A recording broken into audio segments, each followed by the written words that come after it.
Hey, hi, and welcome back. I am your host, Samantha Jett. It is November 1st, 2023. Day after Halloween, time for turkey season, that's what I call it.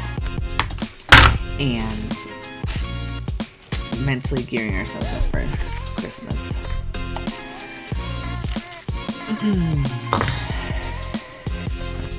If you guys haven't, or if you need to, go run and grab your snack, water, a lighter, a doobie. We're going to be rolling up our kind herb as usual. In studio, we have our trusty dog, Blanket, the Tank Dog. Tank the Blanket Dog. That's the type of day we are having today. I'm already not speaking correctly. How was everybody's Halloween? I hope everybody was safe, happy, and enjoyed their Halloween season. I hope we got lots of trick-or-treaters, passed out all the candy, went to some good parties, I hope we did all of the things. Ooh, I gotta scooch up closer to my desk, guys. So, for a snack today, I made tuna. And I didn't have any sweet relish to put in it, so I used coconut amino acids. So it makes it healthier, right?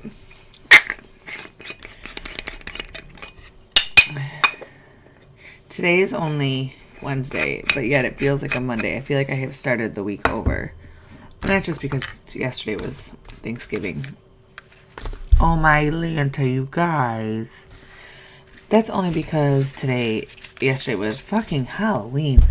Please don't be yesterday Thanksgiving. That means I missed out on the tasty birds that I make. Because I make 2 birds.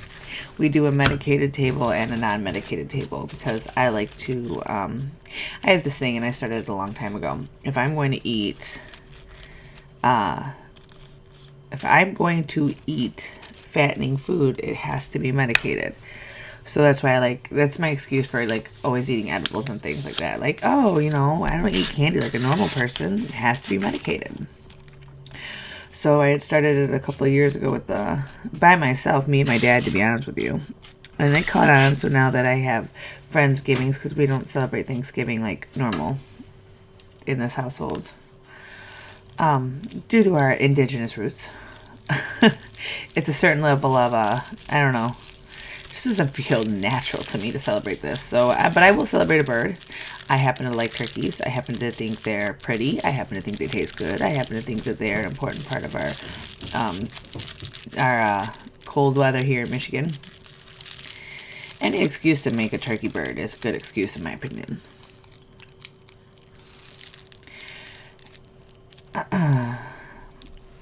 Our Halloween was really good. It went uneventful and smooth. Me and my husband, I have to say, I'm pretty proud of us.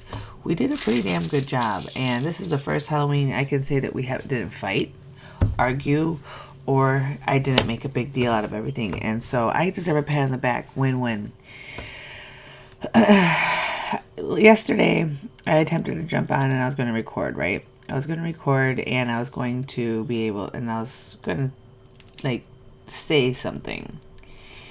But I was like, what I was going to say was going to be good. Don't get me wrong, because everything I say is good, because, I'm that conceited. But anyway, seriously, I was going to get on and have a discussion about stuff. Family, marriage, life, hopefully some profound moment, that we would actually be able to share together. Actually, ooh, hey, I can move it like that. And then that way you guys can see what I'm doing. I'm going to be getting more cameras to be able to shoot different angles, since I do so much with my hands here, because I'm too hyper and I don't sit still, and I figure all of this would be great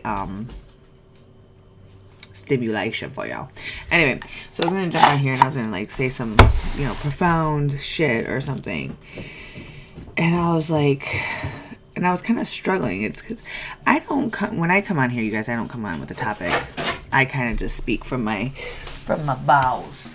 From what sounds good, what feels good, and what's been on my mind. And one big thing that's been on my mind, and I keep avoiding it, is myself. And how going through the struggles and the things that I have gone through in my life is exactly the reason why I started this podcast. Because I know that I can't be the only motherless girl out there who's struggling to try to find her way in this world, you know? I know I can't be the only girl out here with idealizations of the world and how to get through things that's skewed in some sort of way. You know, I was doing my son's makeup for Halloween, and my son, he wanted to dress up as Wednesday, which I'm totally okay with. And a little background is my biggest influences in my life were drag queens. I had a really great group of queens around me that kept me safe and raised me well and taught me how to use my makeup brushes. Okay. So I was doing his makeup, and I was flooded with a lot of memory. And it's, for me, especially with my middle one, because he reminds me so much of myself. I'm sorry if you guys can hear what's going on underneath me. This would be the dogs. It's the hardest part for me, because this is where I'm always going to pull back, and it's going to be hard for me to speak, because it's to speak about myself and my feelings and my thoughts.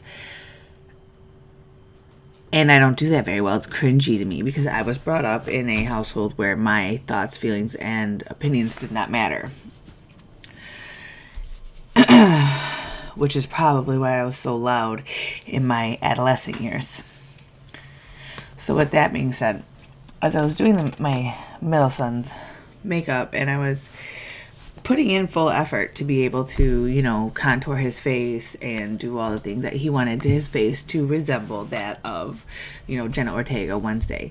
So I have a background in drag makeup and theater makeup, so I was able to achieve the goal we were looking for. Well, somewhat, because I am not the best makeup artist in the world. You know what I mean? I'm pretty damn good, but I'm not that good.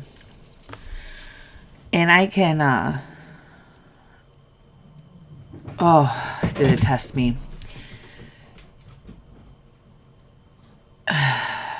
See, we're gonna like this doobie now. It's time to light it. We got a doobie wrapped in distillate, dipped in keef.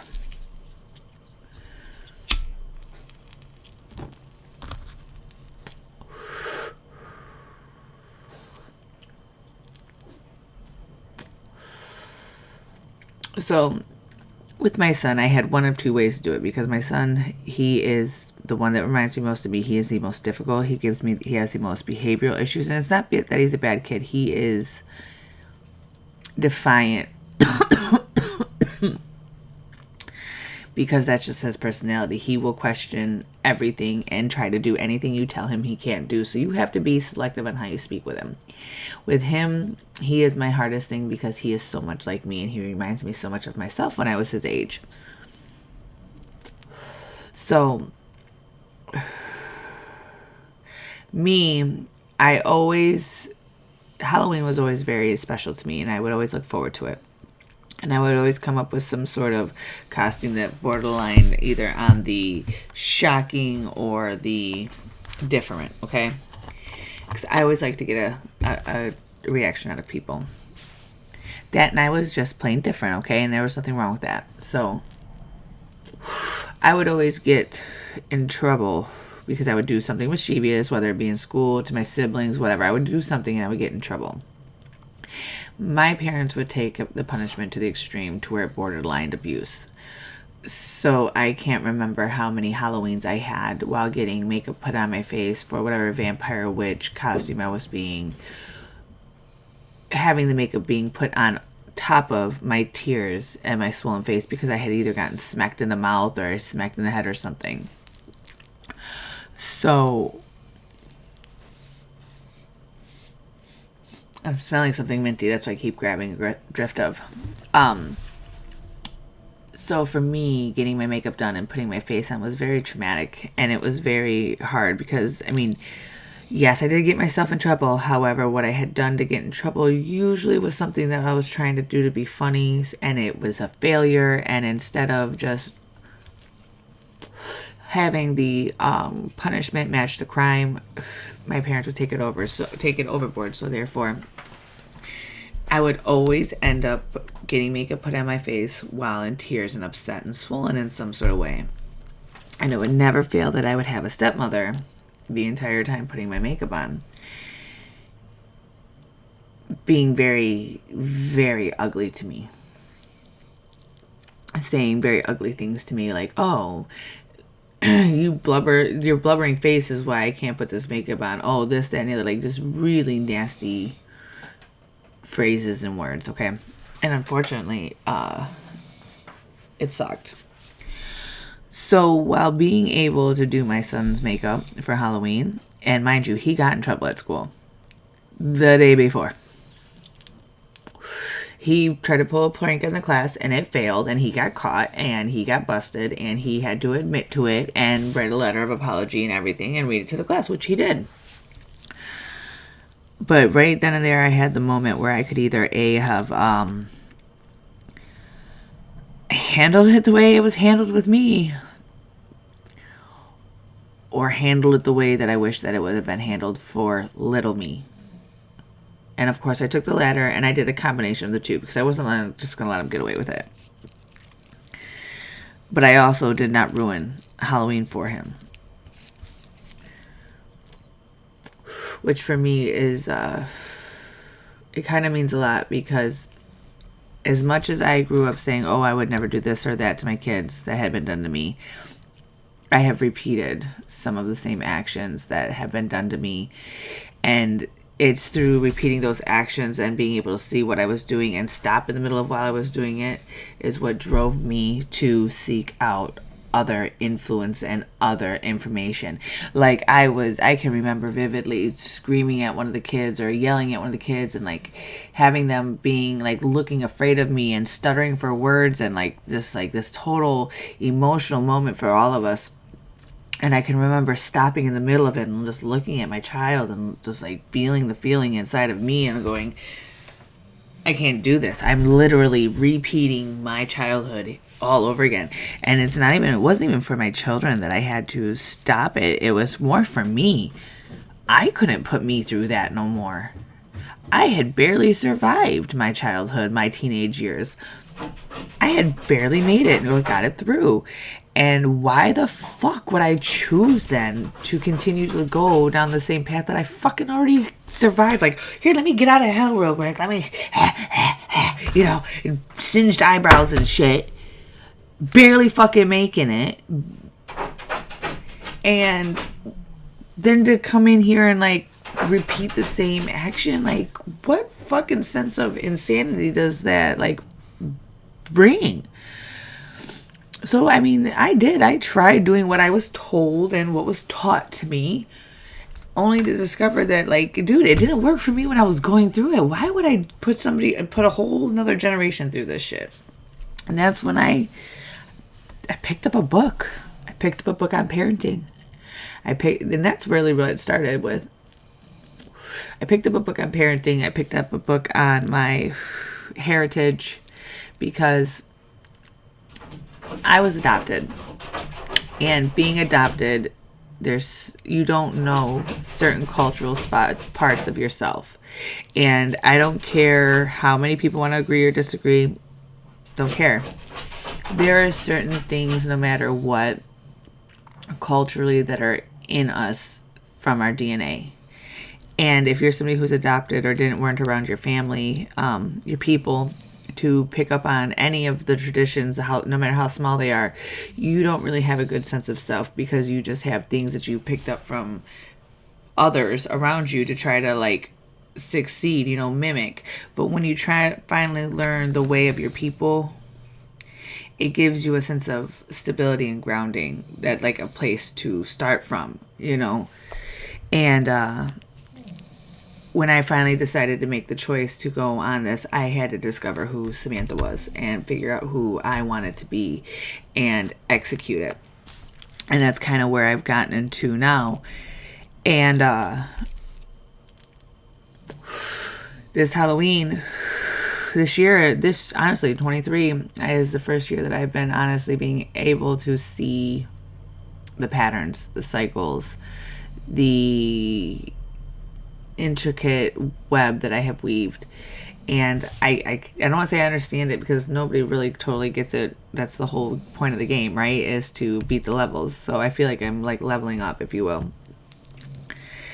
And being able to reparent and heal a wound through bonding with my own son, that was truly fucking amazing this weekend, or this week.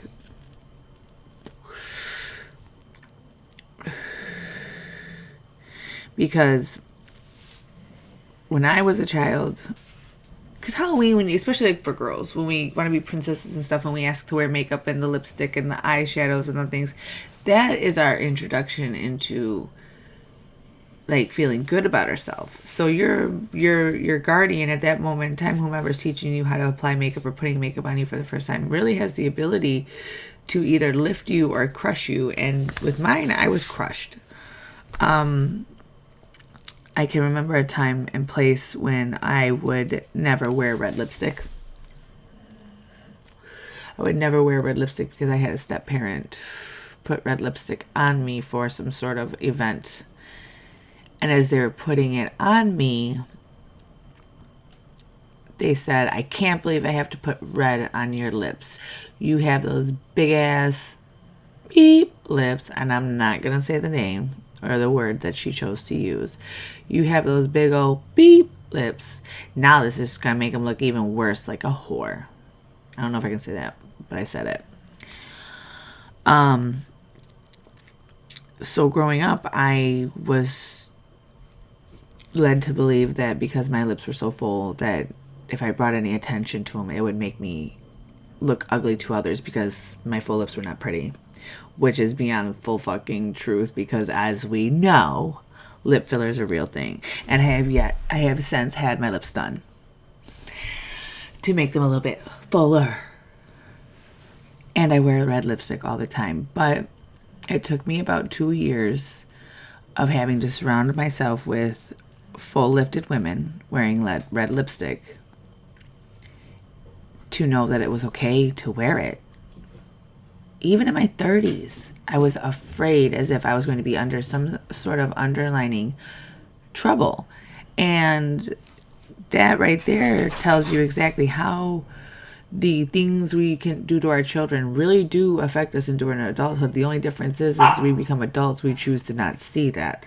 We choose to be like, "Oh, well, get over it. Your parents did this, get over it, get over it." Yeah, get over it to an extent. However, if you can like put yourself in the position to be able to reparent yourself through it other than getting over it, because I got over a lot of shit for a long time and it got me really far. It did. It was a good stepping stool, don't get me wrong, because you don't want to sit there and dwell in it. But getting over it, stepping over something is literally only the first step.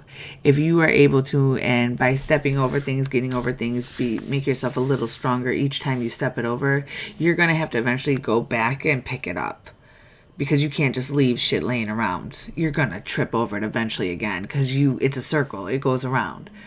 So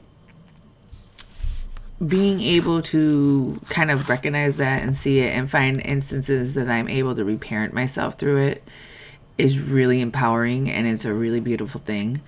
I go to a medium. I go to a channeler. I go to a Reiki healer. I go to a healer. She is a healer. And I had a reading done not that long ago, and the message was for me to learn to love myself. And the imagery that they gave me as far as a picture to picture in my head is a rose growing wild, letting it grow to its full potential and not letting it not cutting it, trimming it, doing any of the things to it that you would need to hand prune it. Just let her be and let her fully form. Of course, me being the logical brain, refusing to listen to my feminine side, I grew a rose bush. A literal rose bush. But I know it sounds silly because I was so hell-bent on not looking inward to fulfill the message, that I physically made something to take place of myself. When the reality of it is I had to let me go and flourish and stop trying to control it and stop trying to stop myself from feeling it. That was the thing. That was the biggest thing. So now these rehealing, now this is the part where I've done stepped over everything. Now I have to go back and pick it up. And that is the rose aspect of letting it grow wild, is be in the feeling, be in that moment, and then re-heal yourself from that moment, reparent yourself for that moment. For instance, like I gave an example to a friend not that long ago about reparenting yourself. If you've ever had a parent tell you couldn't do something, or you can't do something, or it's not meant for you type of deal, whatever it may be, and it still stops you as an adult from doing something, I need you to let go of the fear and go do that thing. Go and take, I'll use my name for example. I'll use me for example, excuse me. I needed to take little Samantha and put the makeup on her face and tell her while I was putting it on how beautiful she was. That when we grow up more than what they saw in us.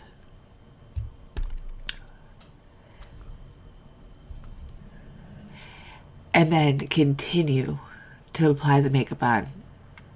Finish the makeup. Take pictures, post them, go walk outside. And embrace the way the sun feels on your skin. Embrace the way the wind feels on your skin. Embrace the reaction you get from others as you greet them with a smile on your face and your head held up. Because now, instead of putting on makeup with this memory of a small child being ridiculed, you now have rewritten that part of your childhood by reparenting yourself. You have reparented. You have taken that little child, you have done the activity correctly and with love and pure intent, and you have released it into the adult that you have actually been looking at in the mirror the whole time. It sounds woo-woo and it sounds crazy, but it is what it fucking is. And there's no other way to do the work without physically doing this cringy ass shit that makes your stomach just go because it only makes you feel that way because you were neglected of it for so long.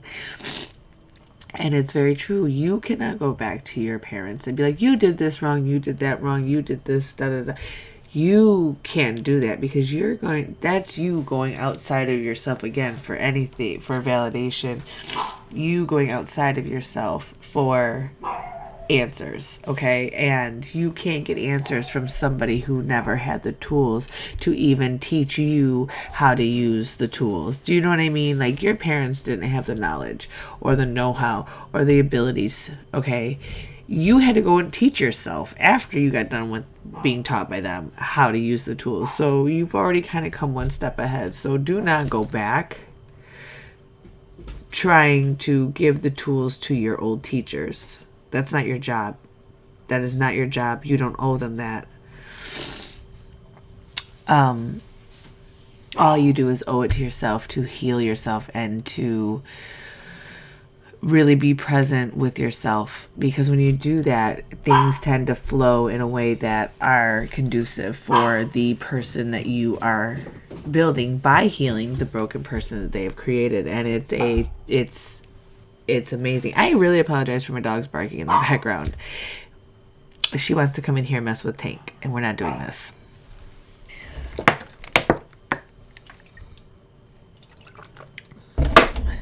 So, Halloween was amazing. I handled things very well. I'm very proud of myself how I handled things with my son.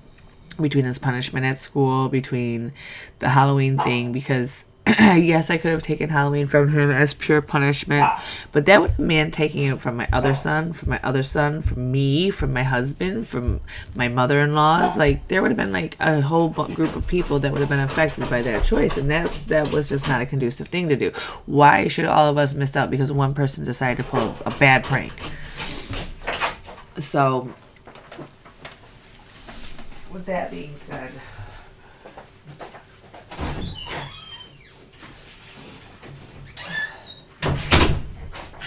no Pearl.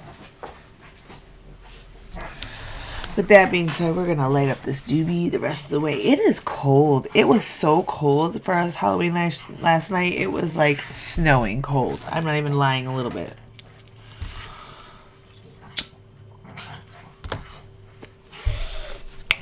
I'm gonna kick you, Pearl. Lay down or I'm kicking you back out this room. Pardon me, hold on.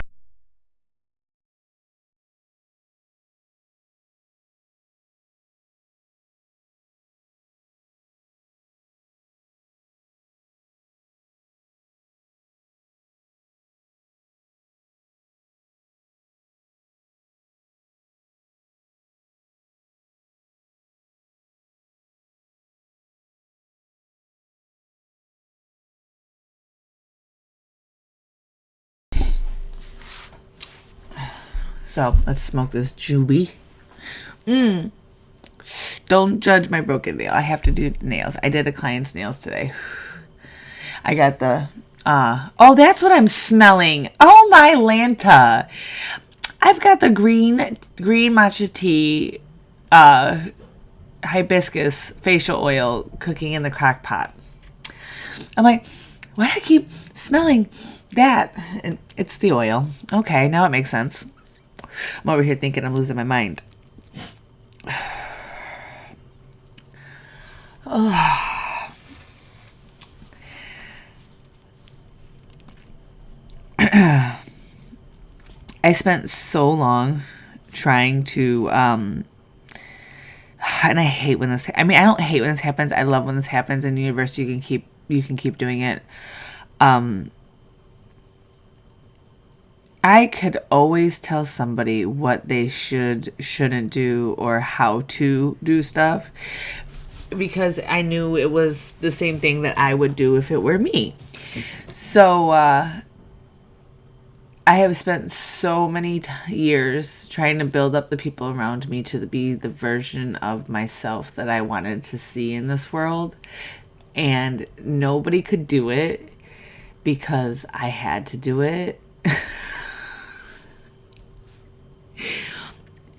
And in order to do what I knew that I had to do you know how many years of books, reading, and listening and research I have done to grow myself into a conducive human being? Is that it's like so hard for me to understand why others don't. Okay, like I don't know. Okay, so like if you're having you're just having left and right nonstop problem after problem, okay? And you've tried to fix everything else around you so that way this one problem doesn't keep happening. But yet the problem keeps happening despite everything you're doing to prevent it. How do we not come to the conclusion that it might be our steps that are the problem and we might have to rethink and redo and, go back to the drawing board? Why is it so hard for a human to admit that we might be the cause of our own fucking problem? Like, how hard is it? It's super hard. Samantha, why are you asking that question? Like, I mean, I'm sure you get it. I'm going to stop saying like too.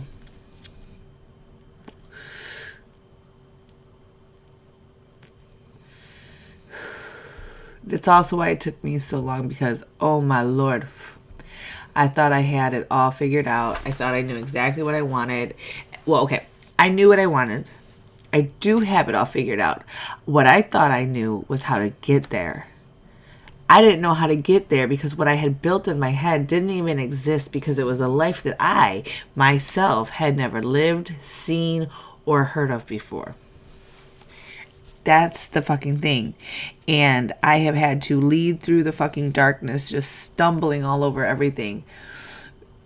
I navigated the dark room with all my triggers and all my shit. I've mapped it perfectly. I knew where every trigger was and how to go avoid it, right?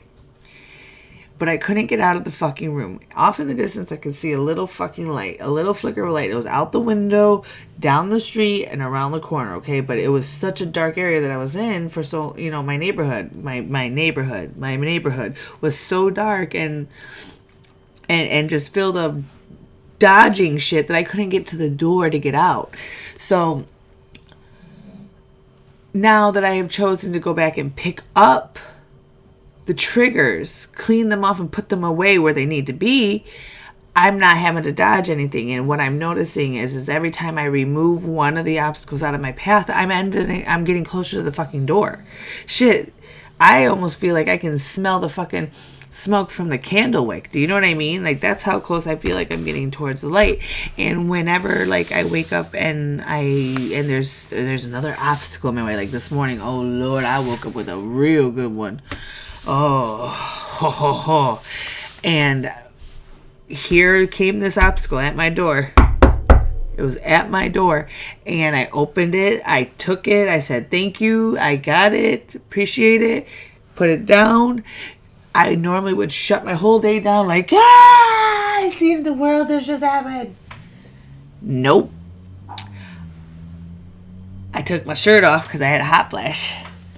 Who wouldn't? Handed it to my husband. Said, how would you like to handle this?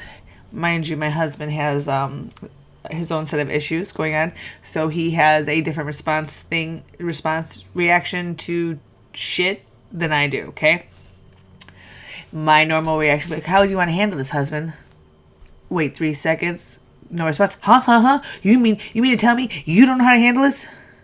Are you fucked up? What's going fucking wrong with you? I would attack him in increments of 1, 2, 3, attack, 1, 2, 3, attack. Because I would give him the 1, 2, 3 to respond. I would even actually count it out for him. Do you know how that puts somebody in a fucking closed down fucking mentality? I see it because I used to do it to my fucking children, and I seen how I used to shut them down. And that's when it took me back to when I was younger and the 1, 2, 3 shut down. Oh man, my brain couldn't function. So instead of doing like what I would do, I handed it to him and I said, yep, that just happened, husband. And we got 2 hours to solve it. I put my headphones on. I listened to my Bailey Sarian murder mystery podcast, cleaning up because I was in the middle of cleaning because I had a nail client on their way. I did pick up my phone because I was going to text my nail client, please don't come. We have to reschedule. This was a financial thing that came to our door. So why would I do that? Why would I just cut my nose off, spite my face? So I didn't. So while I grab my phone, take my shirt off, put my headphones on, it gives my husband a minute to respond. And he, of course, well, how, why, what, okay? We get to the explanations.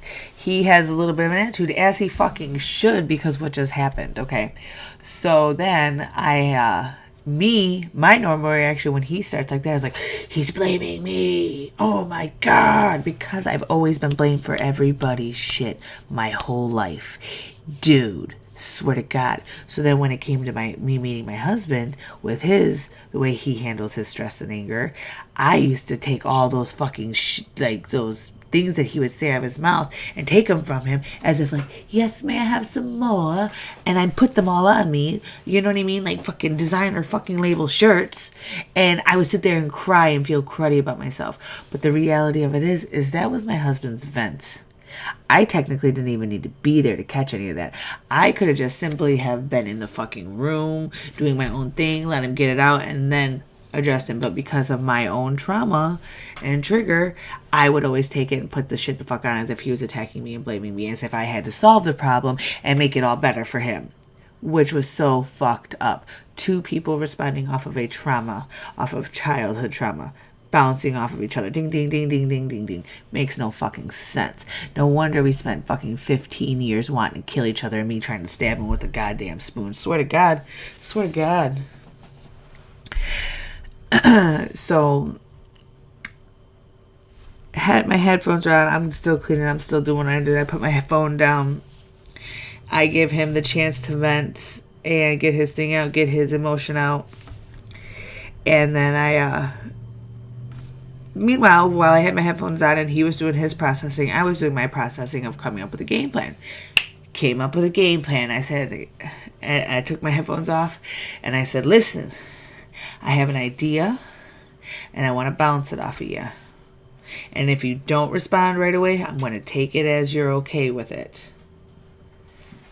And he just looked at me, kind of dumbfounded. I rattled off the plan. It wasn't the best plan, but it was a plan that got the shit done in the time limit we needed to, and then we got to figure it out after that. Which I can get us to here. You got to get us the rest of the way, husband. KK. No response from him. Normally, I would say to him, if you don't respond to me, I'm going to take that as you agree. And then he wouldn't respond, and I'd be like, oh, so you don't agree? Because I would make it some sort of toxic fucking game with him, okay? And when I would, I was bad. So this time, my brain almost snapped like that and did that again, but it didn't. So this time, he didn't respond. Headphones went back on. I had a time that I had to do this all by. So I was like, all right, bet. I'm going to do this, this, and this. I'm going to do that, and that. Hopefully it works. Bada bing, bada boom. It worked. It worked out great. I made my husband his breakfast at the same time of doing bada bing, bada boom. He looks at me as I'm cooking his breakfast. He's like, I forgot my hat in your car. I knew he was about to go into the garage, jump on the phone, figure out what he's going to do, because he kind of does some wheeling and dealing with some car parts and this, that, and the other. He's kind of he works with his hands, okay? So I knew he was about to get on the phone. He won't tell me what he's about to do because he's a man, and that is what men do, and I have to allow him to be in his manhood and have that, okay? I have to trust him. That's the key part, is trust. So, and mind you, before, I would not trust him. I would fucking follow him to the garage and I need to answer now. It did not help us. So again, in the situation, I had to look at what I was doing to make the problem worse in order to fix the problem for the future. So I let him go to the garage. Oh, I'm going to get my hat, he says. I knew he was making the phone call, so I continued making his breakfast instead of doing what I would normally do. A1 for me, pat on the back, I'm proud of myself. I get his food together. I would normally then, usually my toxic stages, would follow him out there with his sandwich and throw it at him or be some negative ass pitch. I folded up some tinfoil and some paper because I had shit to do, mind you. I had to come down here to work on the computer to do some financial jiggle jaggles, okay? Because I'm on a time limit for this financial thing that happened to us this morning. So I get down here, I jiggle jaggle, I print out the confirmation, and then husband comes in, I hear him through the sliding door. Cool, headphones are still on. I'm still listening to Billy Sarian because having sound in my headphones and something to distract me from the thoughts that are going on in here, because the intrusive thoughts can get to you if you allow them. You have to ignore the intrusive thoughts. You have to ignore the intrusive thoughts, because if you don't, you will believe them and you will get stuck in a fucking rabbit hole that is not a really cool rabbit hole. It is not the Alice in Wonderland rabbit hole, bitches. It is not. It is fucking horrible in that alternate one, okay? Don't do it. Ignore the intrusive thought. So then with that one being said, right, so I print out the confirmation, I bring it upstairs, husband's eating, I give him his supplements because I got him taking supplements with me, and I handed the paperwork. I said, that got paid. He looked at me, how? I said, I told you. Bada bing, bada boom. He's like, and normally his reaction would be like, what the fuck did you do that for? And attack me because he technically didn't verbally agree with me, but because of our toxic relationship before, we would always just attack each other. So he caught himself, and I'm proud of him. He caught himself in mid doing it because I saw his face wrinkle, and then he relaxed. How'd you do that? I told you how I was going to do that. Now we just got to do this, this, and that. He's like, okay, fine. And then he continued eating, and he started to cry. And I looked at him, and I'm like, I don't want to be triggered by you right now, so I'm going to verbal to you, and I'm going to speak to you. I don't want you to be mad at me or blame me for this. I feel like you're blaming me, and I don't want to feel that way, and I know that you probably don't mean for me to feel that way, but I am interpreting your energy that way, and because of our past, I don't want to do this with you. I want to communicate. So if you tell me that you don't blame me for this, that you're okay, that you're just upset about it, I can be okay, and we don't have to go into another level of this. And he actually answered me right away. First time ever in 19 years. And I couldn't say another fucking thing toxic at him. Period. It fucking worked. My nail client came shortly after that. The phone call he was waiting on, the things he was trying to finagle came through at the same time. We managed to be able to fix a financial problem, put a little financial gain in the pot, make our lunches, do our jobs, and go about our day stressed out because the day and age we're in is fucking hard, you guys. I'm sorry. It's really hard. And if you're out there fucking doing what you need to do to get by, you're doing one hell of a fucking job. Keep it up. Pat yourself on the back. A1. You know?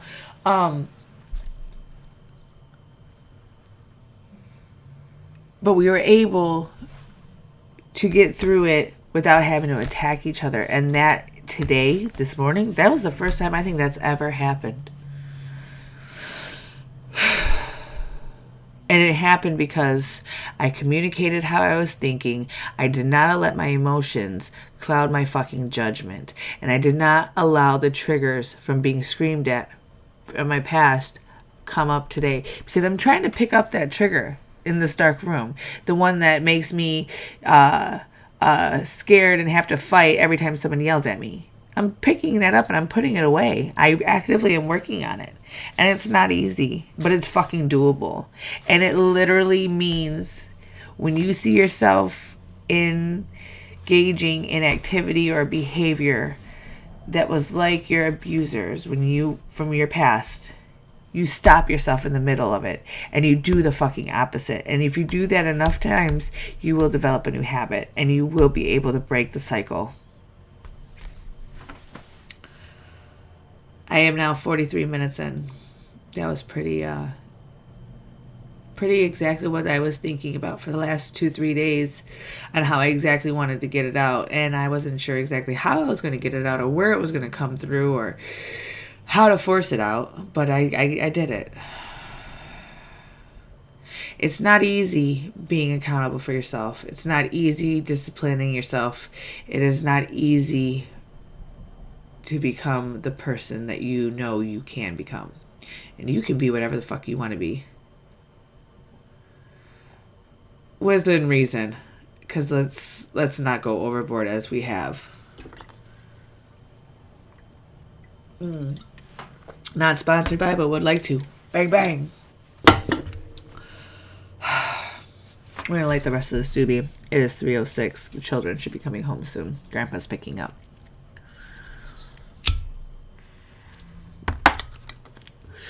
2024, come on. I'm gonna make you my bitch. Watch me. And you guys, we're gonna do this thing to fucking together. Because if anything that I can learn to help me get through this and it helps you get through this, that's how I know I'm winning. I just kind of, like I've said in the very introduction, these videos and this channel is just as much for me as it is for you. And I am really glad that I got the reminder. I was really struggling with not content or topic because I can speak for days, but I was really struggling with vision is what it was. And I was listening to a podcast. I recently discovered the To Be Better podcast. Really cool. Chris and Peaches as their handles or whatever. Really, really awesome couple, really awesome content, really awesome podcast. I started some of their new ones because that's how I discovered them. I actually went back to a deep dive because, what was it, 2-3 days ago? I wasn't having issues with my relationship because they're a relationship-based podcast. But I was like, I really enjoyed listening to like-minded individuals speak on topics, okay? Especially things that I think on my own, think to myself on a daily. I just don't speak it like how they do. One, I don't have the audience. Two, it's not my forte. Three, it's not the same thing that I'm doing. However, I think it was their second or their third episode that they were talking, and it really delivered a message to me. It was about basically like finding oneself, being true to oneself. And then after that, I was listening to the Headway app. I'm not sure if anyone's heard of that. It's basically like a micro learning book app. It's really cool. It's not the cheapest. Don't fall for the year subscription like I did. But if you want to fall for the year subscription like I did, you won't be disappointed, because I am not.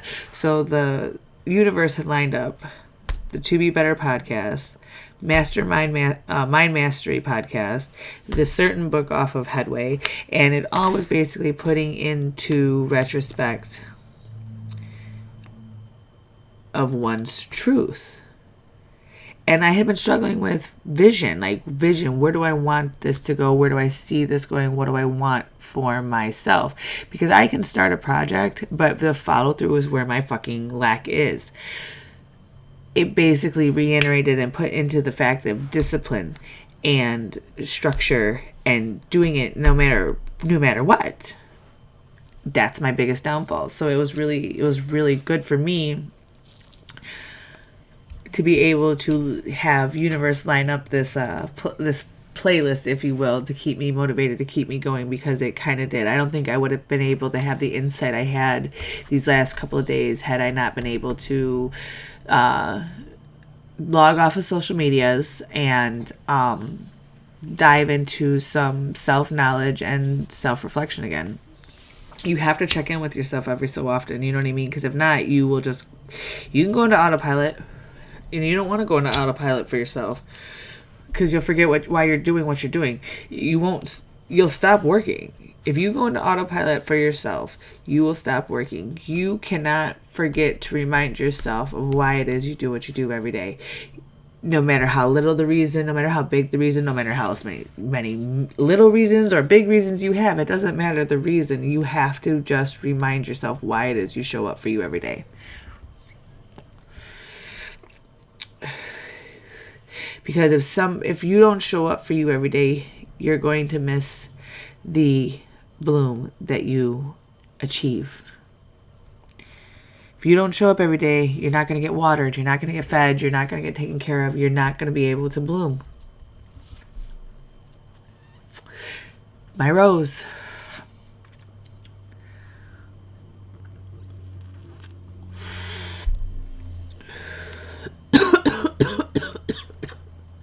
Choking on the doobie.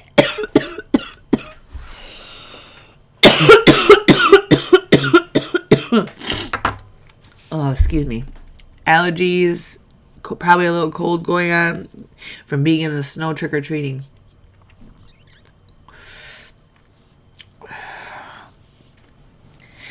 Yeah, we're just going to sit here with this doobie and smoke this doobie together, friend. Because, Jesus criminy, we're growing up.